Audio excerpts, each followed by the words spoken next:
Assalamualaikum warahmatullahi wabarakatuh. Bismillah, alhamdulillah, wassalatu wassalamu ala rasulillah wa ala alihi wa sahbihi wa mawalah amma ba'd. Allahumma salli ala Sayyidina Muhammad wa ala alihi wa sahbihi wa man tabi'ahum bi ihsani ila yaumiddin. Teman-teman sekalian, para jamaah tadarus subuh, tibalah kita sekarang pada hadis yang ke-22 dari buku Perempuan Bukan Sumber Fitnah. Hadis ini masih dalam satu rumpun dengan hadis 21, tapi beda riwayat atau beda versi.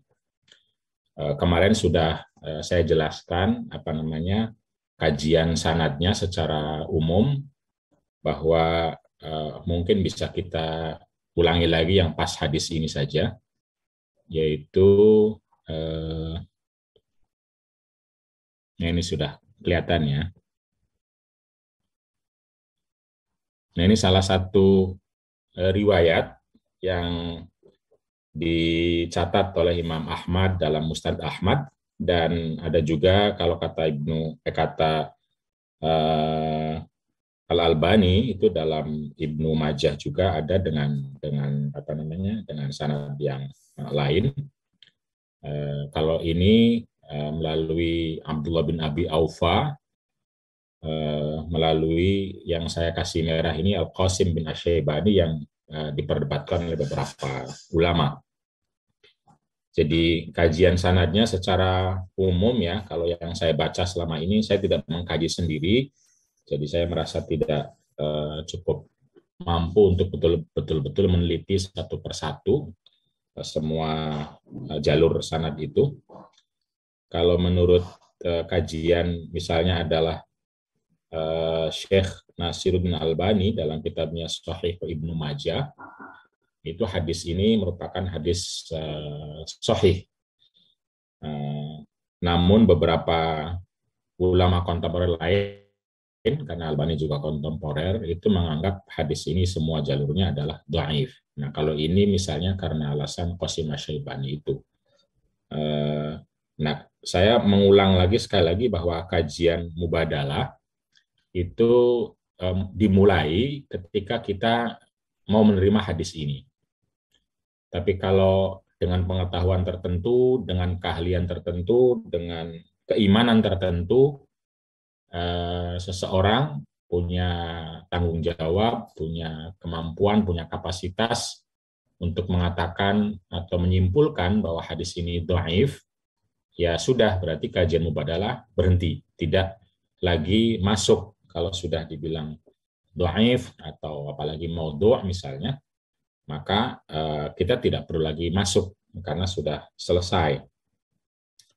Dan ulama kontemporer yang menganggap ini dhaif misalnya adalah Syekh Khalid Abdul Fadl, yajibu an tusahhah fi dha'il Quran, itu mengatakan bahwa hadis-hadis ini secara riwayat lemah dan tidak bisa satu persatu menguatkan yang lain, dan secara matan dianggap bertentangan dengan prinsip-prinsip dasar Al-Quran yang ingin membangun sebuah keluarga yang kedua belah pihak adalah pelaku dan penerima sakinah, bermitra, hunna libasun lakum wa antum libasun lahunna, dan wa'ashiruhunna bil ma'ruf. Kira-kira begitu hujjah secara umum. Yang mau menerima lalu menganggap ini dhaif, silahkan. Yang mau ingin mengamalkan, nah di sini kerjanya mubadalah.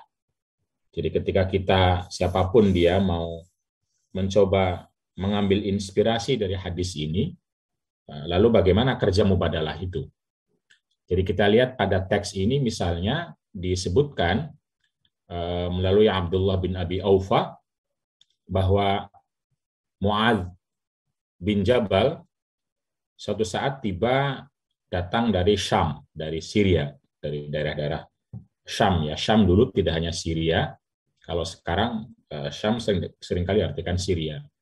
Syam itu meliputi Palestina juga Syam, Lebanon juga Syam, Jordan juga Syam. Lalu sekarang istilah Syam itu mengecil menjadi Syria. Dan kalau di dalam Syria, istilah Syam itu mengecil pada satu kota, yaitu Damaskus. Jadi kalau Anda di dalam negara Syria, kalau bilang mau ke Syam, itu artinya mau ke Damaskus. Tapi kalau Anda di luar Syria, di antara negara-negara di situ, kalau bilang mau ke Syam, artinya mau ke Syria. Beliau melihat orang Kristen itu sujud kepada pendeta-pendetanya. Lalu kemudian farowa fi nafsihi. Lalu kemudian terpikir oleh Mu'adz bahwa Rasulullah Shallallahu Alaihi Wasallam itu lebih baik, lebih berhak untuk dimuliakan. Sehingga ketika sampai berjumpa dengan Rasulullah Shallallahu Alaihi Wasallam, Mu'adz berkata, "Ra'aitun nasara tasjudu li batariqatiha." Saya melihat bahwa orang-orang Kristen itu bersujud kepada pendeta-pendetanya. Wa asaqifatihan, uskup-uskupnya. Farawatu fi nafsi annaka haqqu an tu'azzama. Kemudian saya berpikir, saya merasa bahwa engkau ya Rasulullah lebih berhak untuk dimuliakan dari mereka itu. Faqala, maka Nabi menjawab, lau kuntu amiran ahadan an yasjuda li ahadin, atau kalau di sini fala taf'alu fa inni law kuntu amiran ahadan an yasjuda li ghairillahi amartul mar'ata an tasjuda li zawjiha. Ini karena perbedaan riwayat, ada 3 di Musnad Ahmad bin Hambal ini riwayatnya, dan yang tertulis di sini beda riwayat dengan yang saya kutip di buku. Nah, kalau di sini kalau di layar itu fawadidtu fi nafsi an taf'ala dzalika bika. Fala taf'alu fa inni, maka jangan kamu lakukan, kata Rasulullah, sujud itu. Fa inni law kuntu amiron ahadan, dan kalau saja saya ingin Nabi Muhammad, la tuaddi al mar'atu haqqa rabbiha, bahwa seorang perempuan, seorang istri itu dianggap tidak atau belum mampu memenuhi kewajibannya kepada Tuhannya, hatta tuaddi haqqa zawjiha, sehingga memenuhi kewajiban kepada suaminya atau hak suaminya atas dirinya, ya kewajibannya berarti. Walau sa'alaha nafsaha wa hiya ala qatabin lam tamna'hu. Dan kalau saja suaminya itu meminta dirinya untuk melayaninya sedang berada di atas punggung unta, lam tamna'hu, perempuan tersebut, istri tersebut tidak menghalanginya. Nah, ini kata kunci yang kita akan bicarakan adalah di paragraf atau di bagian kalimat terakhir, karena yang soal sujud sudah kita bicarakan sebelumnya, yaitu walau sa'alaha nafsaha ala qatabin lam tamna'hu. Kalau dalam riwayat yang dalam buku itu walau sa'alaha nafsaha wa hiya ala dhahri qatabin lam tamna'hu. Apabila suami meminta dirinya untuk melayaninya sedang di atas punggung unta, la'atathu iyyahu, maka dia akan memenuhi keinginan suami tersebut. Nah, inilah yang didiskusikan oleh mereka yang menolak, dianggap bahwa hadis ini bertentangan dengan semangat umum dari hadis-hadis lain yang secara umum berbicara tentang hubungan intim itu dilakukan dengan cara yang tertutup, misalnya di kamar, tidak dilihat orang dan lain sebagainya. Nah, sekarang kok ada hadis yang mengatakan di atas punggung unta pun ya lakukan atau layani gitu loh. Ini kan terkesan bahwa hubungan intim menjadi terbuka atau menjadi bisa dilakukan pada saat yang mungkin orang lain bisa melihat, karena di atas punggung unta itu pasti di luar rumah, kecuali rumahnya besar, unta di dalam rumah, dan di atas punggung unta itu tempat yang sangat sangat sempit sekali dan sulit dan lain sebagainya. Ini bagi yang menolak ya. Tapi bagi yang menerima, misalnya kalau kita lihat di kitab Fi Ghoribil Hadis yang dikarang oleh Imam Abu Ubaid Al-Qasim bin Salam, ulama yang wafat pada tahun. Kata qotabin atau ala ghahri qotabin itu artinya adalah perempuannya yang sedang berada di atas punggung unta, di atas sekedup atau. Jadi ketika diminta oleh suaminya, dia turun gitu, bukan di atas punggung untanya. Jadi intinya dia sedang di atas punggung unta mau pergi. Disebutkan di sana wahiya tasiru ala ghahril ba'ir. Jadi istrinya sedang berada di atas punggung unta mau pergi, mau berjalan, mau pergi, mau traveling gitu loh, mau safar, mau pergi ke luar kota misalnya. Lalu suaminya memanggil, meminta untuk berhubungan intim, walaupun di sini tidak disebut istilah hubungan intimnya, tapi sebagian besar ulama mengartikannya soal hubungan intim ya. Sesungguhnya tidak ada teks eksplisitnya hubungan intim itu, bahasanya walau sa'alaha nafsaha, suaminya memintanya dirinya gitu. Memintanya untuk apa dirinya itu, sebagian besar penafsiran yang menerima maupun yang menolak adalah soal hubungan intim. Makna lain istilah Zuhri Qotabin atau Qotabin itu perempuan yang akan melahirkan.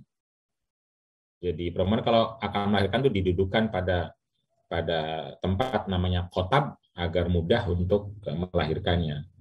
Nah, pada saat itu pun jika suaminya mau, kira-kira begitu. Harusnya seorang istri melayani gitu.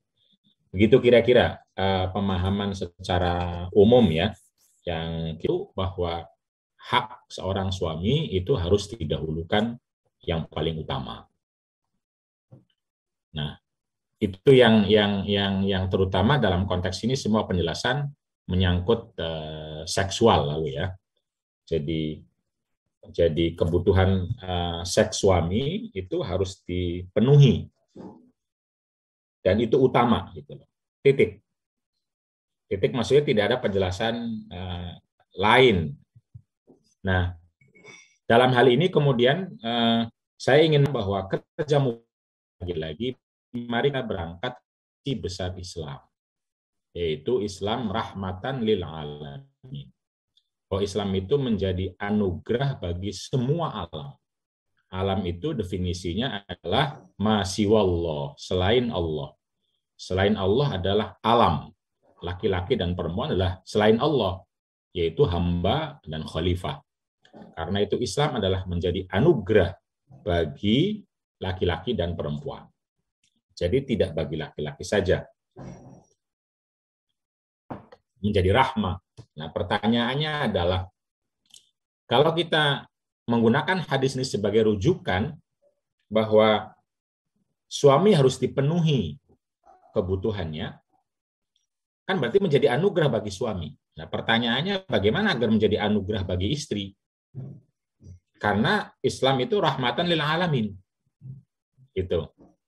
Yang kedua adalah misi utama dari Nabi Muhammad adalah akhlakul karimah, yaitu menyempurnakan akhlak-akhlak yang baik. Jadi akhlak yang baik saja harus disempurnakan. Kita tidak turun kepada akhlak yang buruk tentu saja. Yang baik saja harus disempurnakan. Disempurnakan dalam arti ya melakukan terus dan berkualitas kebaikan-kebaikan itu. Nah, kalau kita hanya menuntut istri untuk memenuhi kebutuhan suami dengan hadis ini dan menganggap itu lebih penting, nah pertanyaannya adalah mana akhlakul karimah untuk istri? Ini kan baru untuk suami. Jadi akhlakul karimah itu sifatnya relasional. Tidak bisa hanya laki-laki, tidak bisa hanya suami, tetapi juga harus istri, karena istri adalah manusia, hamba yang menjadi pelaku sekaligus penerima. Jadi kalau Abdullah bin Mubarak, saya berkali-kali menyatakan dalam Sunan At-Tirmidzi bahwa inti dari akhlakul karimah itu adalah 3, bastul wajhi, wa badlul ma'rufi, wa kaful adza. Berwajah ceria, melakukan kebaikan, dan menghindari melakukan keburukan atau menyakiti orang. Nah, pertanyaannya adalah, bagaimana agar suami tidak menyakiti istrinya, kemudian melakukan kebaikan, dan berwajah ceria dalam konteks relasi hubungan istri atau intim ini. Nah, ini yang jarang dibicarakan. Yang ada cuma istri dituntut untuk memenuhi kebutuhan seks suami kapanpun, dimanapun, termasuk ketika sedang berada di atas punggung unta. Nah, saya kira penjelasan yang lebih komprehensif terkait dengan visi rahmatan lil alamin akhlakul karimah adalah bagaimana jika makna hadis ini ditemukan substansinya, lalu kemudian kita panggil kedua belah pihak, laki-laki dan perempuan, untuk saling memenuhi kebutuhan tersebut. Jadi tidak bisa hanya, wahai istri, penuhi kebutuhan seks suami, titik. Lalu kemudian para suami berpestaria, merasa berbangga, memperoleh hak istimewa untuk meminta kapanpun, dimanapun kepada istrinya, sekalipun sedang di punggung unta, bisa tarik, bisa minta, kalau enggak, istri yang salah. Dari sinilah kemudian muncul kekuasaan, kemauan yang egois, bahkan melakukan kekerasan. Orang mengatakan memaksa hubungan intim kepada istri, boleh-boleh saja, wong itu istrinya kok. Memaksa kok boleh gitu loh. Nah, ini kan yang lalu kemudian menjadi pertanyaan dalam konteks akhlakul karimah sama rahmatan lil alamin. Nah, apalagi kalau kita mau berbicara lebih komprehensif lagi, minimal dalam relasi hubungan intim misalnya, dalam surat Al-Baqarah disebutkan uhilla lakum lailatas syamir rafasu ila nisaikum hunna libasun lakum wa antum libasun lahunna. Itu ar-rafasu itu jelas-jelas soal hubungan intim. Ar-rafasu itu kalau istilah dirty ya, tapi istilahnya sebenarnya bukan dirty, tapi sesuatu yang menurut orang itu nggak pantas. Tapi istilah dari jima atau hubungan intim. Itu ketika hubungan intim saja Quran menggambarkannya hunna libasun lakum wa antum libasun lahunna. Bahwa dalam hubungan seksual itu istri adalah pakaian suami, suami pakaian istri. Nah, kalau pakaian itu kan berarti saling menghangatkan. Keduanya pakaian satu sama lain. Jadi bukan istri saja yang menjadi pakaian bagi suami, lalu ketika kotor dibuang ganti yang lain, tidak. Tapi suami juga adalah pakaian bagi istri. Nah, karena sama-sama pakaian, maka saling menghangatkan. Saling memenuhi kebutuhannya. Di akhlakul karimah, dan dengan ayat-ayat lain yang fundamental dalam relasi hubungan istri, suami istri.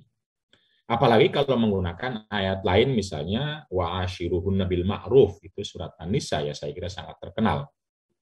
Fa'imsakun bil ma'ruf misalnya. Jadi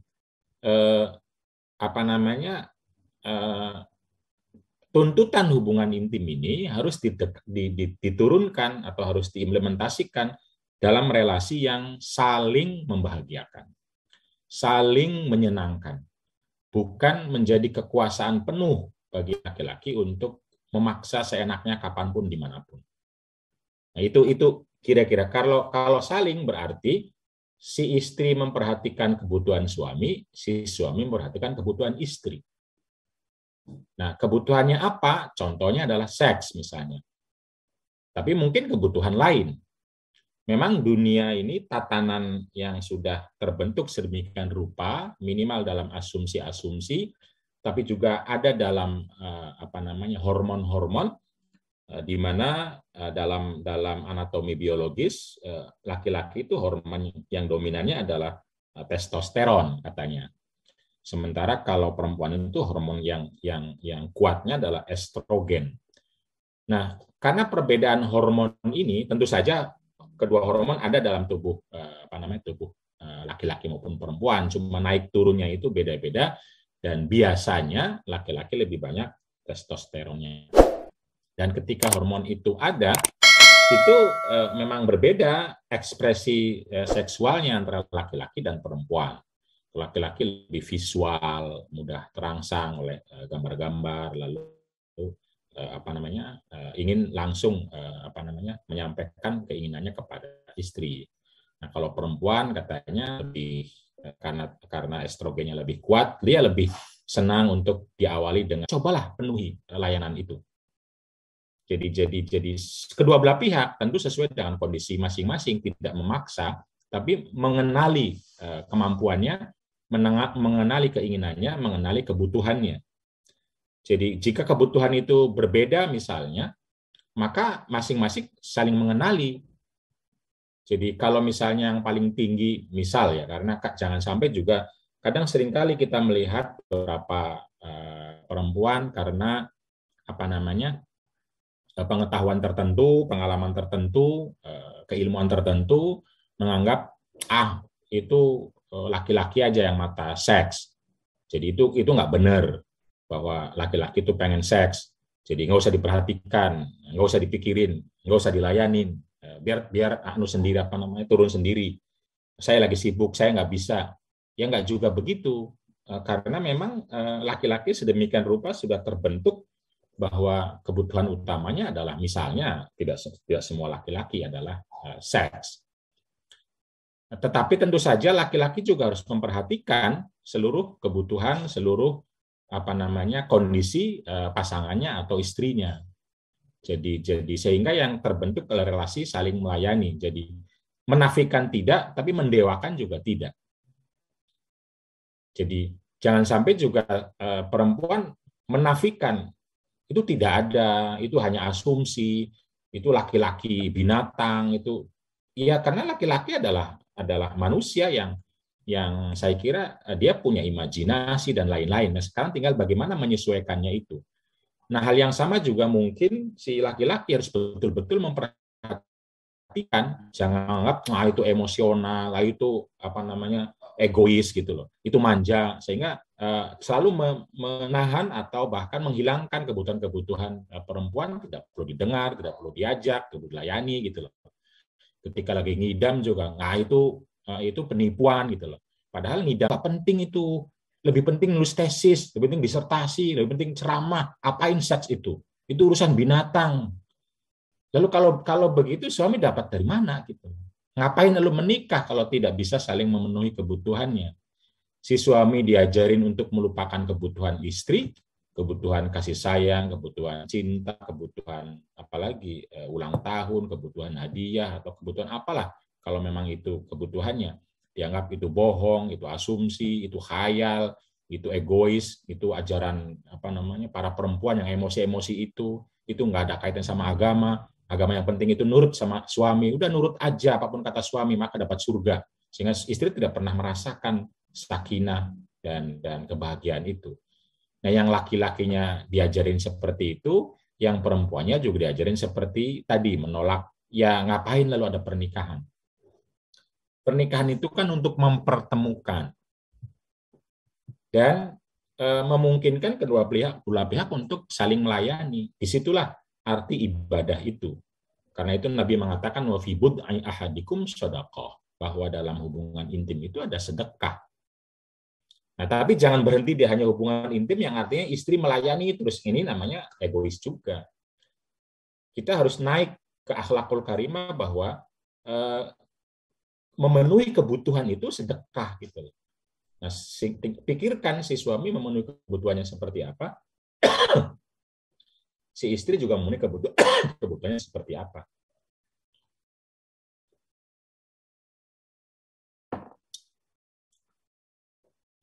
Jadi kedua belah pihak membicarakan, kedua belah pihak lalu menyampaikan, kedua belah pihak lalu memenuhi dan menerima. Memenuhi kepada pasangannya, menerima dari pasangannya. Tentu perhatikan semua kondisi-kondisi fisik, biologis, sosial, ya. Karena tidak ada yang sempurna di dunia ini. Ketika kita mencari pasangan yang paling sempurna, maka tidak akan pernah ketemu. Tapi paling tidak sesuai kemampuan. Kita harus banyak ceramah, harus banyak menulis, harus banyak kerja sosial. Lupa bahwa kita adalah tubuh, kita adalah materi, kita adalah jasad yang kita perlu kebutuhan gitu loh. Di antara kebutuhan cinta, kebutuhan seks, kebutuhan yang itu harus diperhatikan, karena kalau tidak oleh kita sendiri, maka pasangan kita akan mencari pemenuhannya dari yang lain. Itu hukum alam gitu loh. Itu hukum alam. Tapi tentu saja masing-masing tetap perlu menahan diri, tentu saja bersabar sehingga tidak ke yang lain. Maksud saya pernikahan itu tidak bisa dilepaskan hanya hubungan yang ideal terus. Ideal dalam arti tadi untuk ibadah, untuk hafal Quran, untuk menulis, untuk itu yang enggak juga. Karena manusia ini ada fisik, ada psikis, ada spiritual, ada mental. Nah, silahkan suami istri itu bisa saling membantu untuk menguatkan seluruh sisi-sisi ini. Sisi spiritualnya, sisi sosialnya, sisi mentalnya, dan sisi tubuh, jasad, biologis, seksual, cinta, apalagi terserah. Dan tentu saja lagi-lagi perhatikan kebutuhan dan kemampuan masing-masing. Ketika berbeda, betul-betul hormonnya perhatikan. Ketika sama-sama, atau ketika memuncak, atau ketika harus ditemani untuk sampai kepada puncak, ya lakukan, gitu. Belajar, baca buku, cari pengetahuan gitu. Jangan egois hanya ingin dapat dari pasangannya apapun ya. Kadang-kadang kan dunia kita sudah terbentuk sedemikian rupa kadang-kadang bahwa laki-laki itu hanya perlu seks dari istrinya. Perempuan itu hanya perlu uang dari suaminya. Jadi laki-laki menjadi ATM berjalan, perempuan menjadi budak seks bagi laki-laki. Ini yang sering tergambar. Sehingga dikit-dikit seks yang diminta. Lalu kemudian tidak ada bedanya lalu antara pernikahan dan prostitusi, karena hanya soal seks sama uang gitu loh. Gitu. Nah, Islam ingin meletakkan nikah itu dalam konteks tadi ibadah, kebaikan, itu untuk memastikan bahwa dalam pernikahan ini terus-menerus melakukan kebaikan, melayani tadi, memenuhi kebutuhan. Jangan sampai hanya satu sisi saja, bagi perempuan itu duit, sisi laki-laki itu seks misalnya. Padahal ada banyak sisi lain dalam perempuan, dan tidak semua perempuan mata duitan. Ada sisi lain dalam laki-laki, dan tidak semua laki-laki mata keranjang misalnya. Jadi sisi-sisi lain ini dieksplorasi bersama, dicari untuk menjadi ruang ibadah tadi, ketika saling membantu, ketika menghadirkan kebaikan. Jadi nikah itu menjadi ibadah, menjadi sunnah ketika kebaikan-kebaikannya itu terus dieksplorasi dan dikembangkan dari satu menjadi dua, dari tiga, empat, dan memberi manfaat sebanyak mungkin. Jadi kembali kepada hadis tentang Zuhri Qotabin ini, menurut pembacaan Mubadalah, ini adalah simbolisasi dari pentingnya memperhatikan kebutuhan pasangan. Jadi simbolisasinya sampai ketika di atas punggung unta sekalipun, sampai ketika sedang di dapur sekalipun, di riwayat lain ya, walau alat tanur, sedang berada di dapur, sibuk di dapur sekalipun. Bukan berarti lo ketika lagi enak-enaknya masak dipanggil langsung, oi, lalu masakannya gosong gitu loh, atau kebakaran. Bukan itu. Ini hanya simbolisasi. Simbolisasi bahwa pemenuhan kebutuhan itu penting dari istri ke suami dan dari suami ke istri. Ini yang penting garis bawahi, jangan sampai istri ke suami saja. Karena kalau istri ke suami saja, hilang ayat hunna libasun lakum. Hilang ayat wa ashiruhunna bil ma'ruf. Hilang visi rahmatan lil alamin.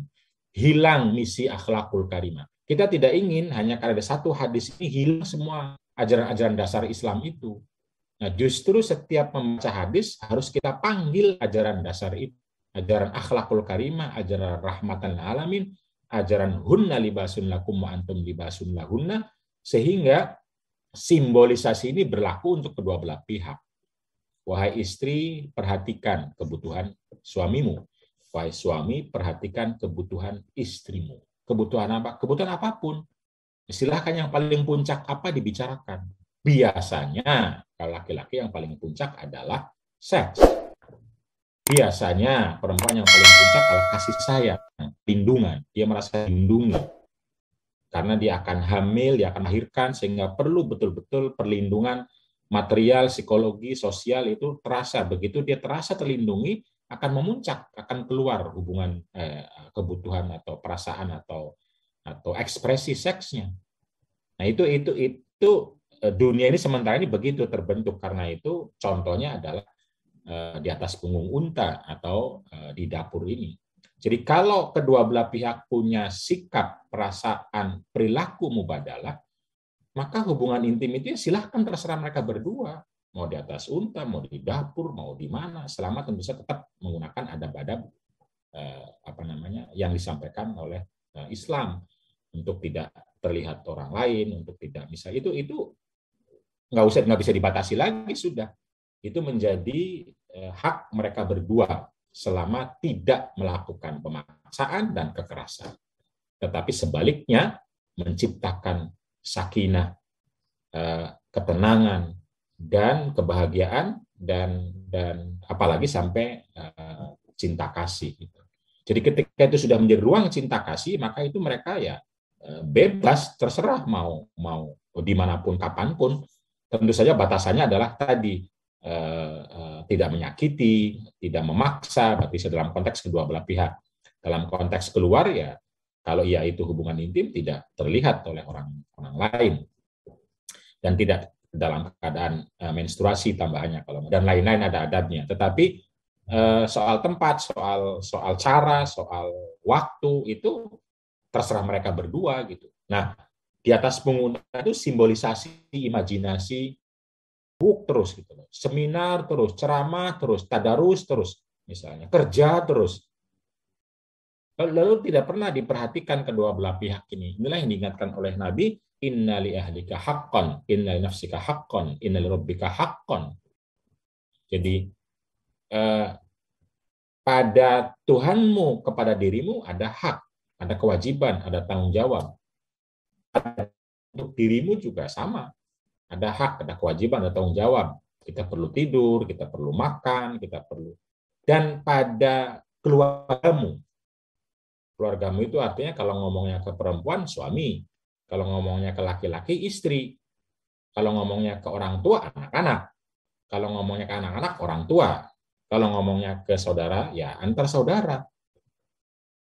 Di dalam rumah itu ada keluargamu, ada suami, ada istri, ada anak, tergantung ngomongnya ke siapa. Itu juga punya hak mereka itu perhatikan, penuhi.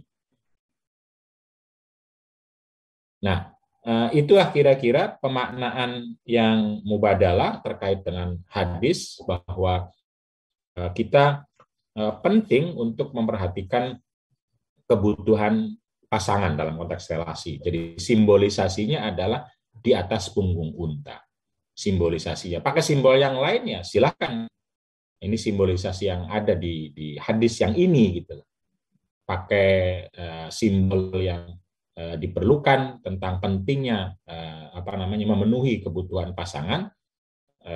Monggo kalau mau diciptakan, dibikin, yang penting adalah lagi-lagi harus dimaknai secara mubadalah. Kedua belah pihak dipanggil untuk menjadi penerima dan pelaku dari kebaikan yang ingin diciptakan melalui relasi tersebut. Kalau cinta kasih itu penting, ya kedua belah pihak. Kalau kebahagiaan itu penting, kedua belah pihak. Berarti bahagia membahagiakan, cinta mencintai, kasih mengasihi, gitu. Dikasihi mengasihi, apresiasi mengapresiasi. Karena relasinya adalah dua belah pihak. Karena kalau cuma satu pihak, namanya bukan relasi. Hubungan ini sendiri, kata Mbak Nyai Nur Rofiah, itu kan artinya hubungan. Hubungan itu kan meniscayakan kedua belah pihak ya aktif, minimal rela gitu loh, minimal. Kalau memaksakan itu namanya bukan hubungan. Itu namanya onani atau masturbasi dengan orang gitu loh, dengan orang lain. Kalau hubungan itu harus kedua belah pihak. Kedua belah pihak tentu saja tidak harus seterusnya semuanya, tetapi minimal kedua belah pihak betul-betul merasakan kebutuhan dirinya dan merasakan kebutuhan pasangannya, mencari waktu bagaimana kapan dirinya, bagaimana kapan pasangannya. Sesekali mungkin dia melayani, tidak merasakan, sesekali dia harus merasakan dan mungkin dilayani. Itu harus dibicarakan kedua belah pihak, karena bisa jadi misalnya kalau kebutuhan istrinya itu pergi ke suatu tempat, suaminya tidak biasa, tidak suka, mungkin tidak menikmati. Nah, sementara istrinya harus. Nah, kan kadang waktu kita ya dalam konteks membahagiakan, mungkin kita tidak menikmati, yang kita nikmatinya membahagiakannya. Tempatnya mungkin tidak. Hal yang sama bisa jadi sama bagi istri. Kalau bisa didamaikan tidak ke tempat situ, baik. Tapi kalau misalnya itu kebutuhan yang betul-betul memuncak bagi seorang istri atau suami, ya apa salahnya menurut saya kita melayani? Karena itulah cara kita untuk menguatkan cinta kasih gitu, untuk menguatkan relasi. Tentu tidak selamanya harus mementingkan pasangan terus, karena waktu kita tidak hanya urusan pasangan. Waktu kita adalah sebagai Allah Subhanahu wa Ta'ala, punya ikatan dengan diri, kita punya ikatan dengan keluarga, kita punya ikatan dengan masyarakat, kita punya ikatan dengan Tuhan, dengan Allah, dengan negara, ada banyak sekali. Silahkan dibagi, dibicarakan. Tetapi yang penting, seperti yang saya bilang di awal, tidak bisa dinafikan. Dinafikan artinya, ngalah itu bisa sendiri, lakukan sendiri. Semua silahkan lakukan sendiri, tapi bersama terus juga ya nggak baik, karena hidup ini banyak banyak sekali tuntutan atau amanah atau relasi. Kalau setiap saat si istri mengatakan kamu kan bisa sendiri, lakukannya semuanya gitu loh. Nanti suami juga akan melakukan sama. Kamu jangan minta tolong ke saya, lakukan semuanya sendiri. Kamu punya tangan, kamu punya kaki, lalu nggak ada hubungan. Nah, justru hubungan itu ya untuk mempertemukan apa yang bisa disalingkan, apa yang bisa dikerjasamakan, apa yang sesuai kemampuan, kapasitas, kebutuhan. Tapi juga tadi saya bilang tidak mendewakan seluruhnya hidup itu hanya untuk urusan relasi saja. Jadi semuanya gitu loh, tidak lagi sekolah, tidak lagi kerja, tidak lagi mengembangkan diri, tidak lagi berteman dengan orang lain karena suami. Ya enggak juga. Perempuan adalah manusia. Jadi kalau perempuan dikungkung dalam rumah, lalu kemudian tidak bisa bertemu sama siapapun demi suami, ya salah. Salah suaminya terutama, karena membuat perempuan tidak lagi sebagai hamba Allah, tapi sebagai budak atau hamba suaminya. Mengikuti seluruh kemauan suaminya yang bersifat mutlak, padahal kemutlakan itu hanya ada untuk Allah Subhanahu wa Ta'ala. Jadi perintah suami itu hanya bisa diamalkan ketika perintah itu mendatangkan kebaikan kepada dua belah pihak. Jadi tidak memaksa, misalnya apa? Karena perintah atau permintaan itu untuk kebaikan kedua belah pihak, ketika istri minta juga ya sama, suami harus memenuhi. Nah, salah satunya adalah kebutuhan, memenuhi kebutuhan. Suami memenuhi kebutuhan istri, memenuhi kebutuhan bersama. Jadi relasi itu yang paling utama kan memahami diri, lalu memahami pasangan. Ketika memahami diri, tahu bagaimana memuaskannya. Ketika mengetahui pasangan, tahu bagaimana memuaskan pasangan. Lalu kemudian bagaimana menguatkan relasi antara diri dan pasangan itu. Nah, ala zuhri qotabin adalah simbol untuk tadi mengenali diri, mengenali pasangan, lalu penuhi kebutuhannya untuk menguatkan relasi sesuai dengan kemampuan, sesuai dengan kapasitas, sesuai dengan kondisi, melihat misalnya naik turunnya hormonnya kapan, naik turunnya cinta kasihnya kapan, kebutuhan yang sangat tinggi dari pasangannya itu kapan, apa bentuknya, seperti apa, itu diperhatikan. pada saat yang sama juga diperhatikan kondisi diri dan pasangannya, kemampuannya, bisa beli apa, bisa melakukan apa, bisa selama apa, bisa sebesar apa, bisa sepuas apa, gitu. Itu dipahami, tapi jangan untuk mengeles. Saya kan nggak bisa, bukan untuk mengeles, untuk tidak mau, tidak pernah diusahakan, gitu.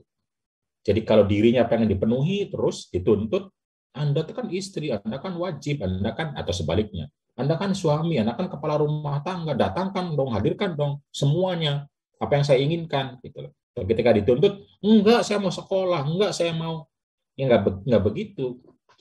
Jadi kewajiban dan hak itu harus dalam konteks kerjasama dan kesalingan. Jadi memperhatikan kebutuhan, keinginan diri dan pasangan, juga memperhatikan kondisi kesehatan, kondisi fisik, kondisi sosial, kondisi dan lain-lain, diri dan pasangan. Dan artinya adalah saling membahan. Jadi, jangan menuntut terus, tapi juga jangan melakukan terus. Bahasa Qur'annya mawaddah dan rahmah. Jadi sakinah itu adalah hasil proses dinamika dari menguatkan mawaddah dan rahmah. Jadi mawaddah rahmah itu modal, lalu sakinah adalah proses membesarkan mawaddah rahmah, hasilnya adalah sakinah. Sakinah itu kan ketenangan. Dan itu harus diproses, bahasa Al-Quran, taskunu ilaiha. Kunu itu fi'il mudhari'. Fi'il mudhari' itu sekarang dan akan datang. Litaskunu, agar kalian suami dan istri itu sakinah terus menerus, semampunya tentu saja, sekarang dan akan datang, jangan nanti. Ilaiha, dari pasangan Anda. Modalnya apa? Wa ja'ala bainakum mawaddatan warahmah. Di antara kalian, wahai suami istri, sudah ada modal, namanya mawaddah dan rahmah. Mawaddah adalah rasa cinta yang membuat Anda ingin dibahagiakan, ingin merasa bahagia, ingin memperoleh kebahagiaan dari pasangan Anda. Itu mawaddah. Anda ingin dicintai, Anda ingin dilayani, Anda ingin dipeluk, Anda ingin diapresiasi, lalu Anda senang, atau ingin ditemanin, lalu senang. Yang senang itu Anda, yang bahagia itu Anda, itu mawaddah. Nah, tapi kata Al-Quran tidak cukup mengembangkan mawaddah saja. Ini mawaddah harus dikembangkan. Rasa cinta, bahagia kita dari pasangan kita harus dikembangkan. Dengan cara apa? Ya ngomong apa yang kita butuhkan. Tolong dong. Tapi pada saat yang sama juga kata Al-Quran harus ada rahmah. Rahmah itu rasa cinta yang menggerakkan kita untuk berpikir dan melakukan yang membahagiakan pasangan kita. Itu rahmah. Jadi ketika kita berpikir, sudahkah bahagia pasangan saya? Sudahkah saya memenuhi? Apa yang kurang? Saya mendengar atau belum? Saya harus melakukan apa? Tahu belum kebahagiaan menurut pasangan saya? Jangan-jangan saya mendefinisikan, ini saja pakaiannya, ini saja makannya, begini saja cara hubungan intimnya. Kita terus yang itu namanya masih egois, masih mawaddah. Jadi mawaddah saja tidak cukup kembangkan untuk memproses dinamika agar kehidupan suami istri sakinah. Jadi kalau ngikutin Al-Quran itu yang benar menurut saya bukan sakinah mawaddah warahmah, bukan. Tapi keluarga sakinah melalui modal mawaddah dan rahmah. Karena sakinah adalah proses dan hasil, mawaddah dan rahmah adalah modal yang ada dalam jiwa kita, yang ada dalam hati kita. Kita itu kan pasti ada lah, walaupun kecil, lilinnya, misalnya apinya, mawaddah itu. Nah, itu perlu dibesarkan. Begitupun rahmah, bisa jadi kecil, itu perlu dibesarkan terus, dipelihara, dihidupkan. Agar terus, relasi itu menjadi kuat.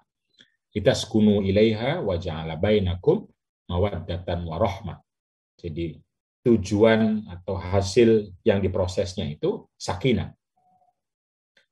Lalu modalnya wa ja'ala bainakum sudah dibikin, wa ja'ala itu sudah diberi, sudah dibikin bainakum di antara kalian, itu ada mawaddah dan rahmah. Mungkin kecil, tapi pelihara, wujudkan, besarkan, tanamin, siramin gitu. mawaddah maupun rahmah sama-sama besar untuk menjadi modal bersama menghadapi mengarungi kehidupan rumah tangga ini agar sakinah. Gitu.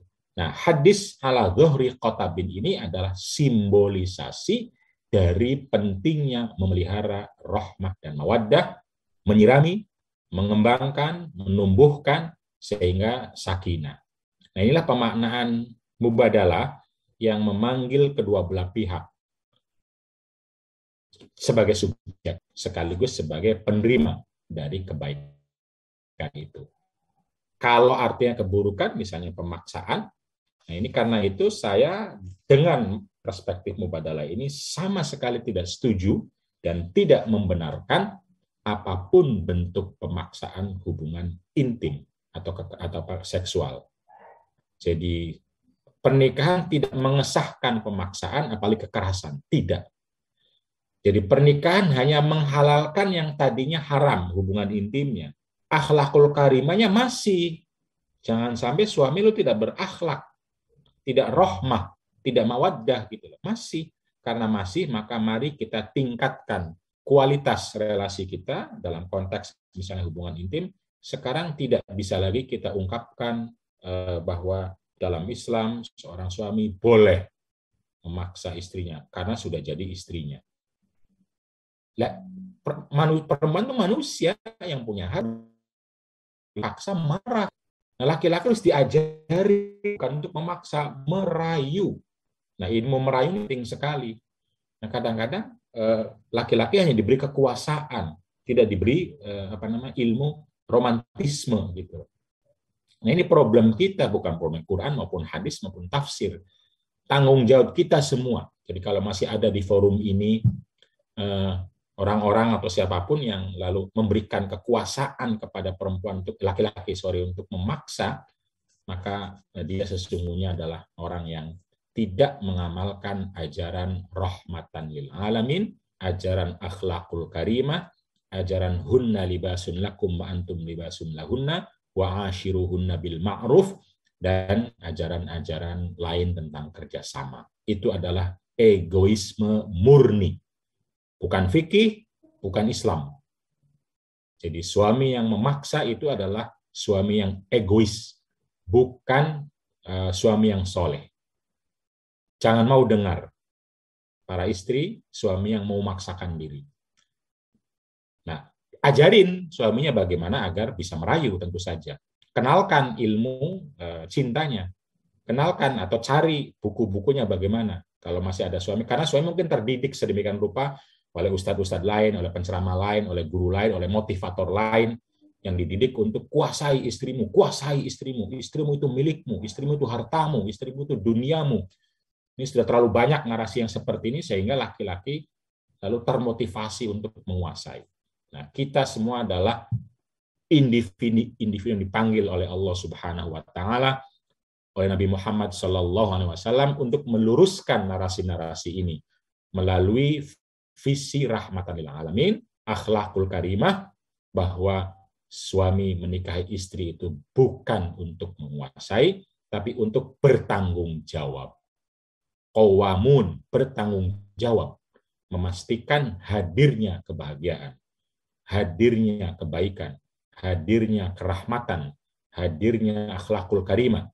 Apakah istri tidak bertanggung jawab? Istri juga bertanggung jawab untuk memastikan hadirnya kerahmatan, hadirnya akhlakul karimah, hadirnya kebaikan, dan dengan demikianlah lalu kemudian nikah karimah agar menjadi pribadi-pribadi baik sebagai suami maupun istri, sebagai orang tua maupun anak yang mengamalkan akhlak yang karimah.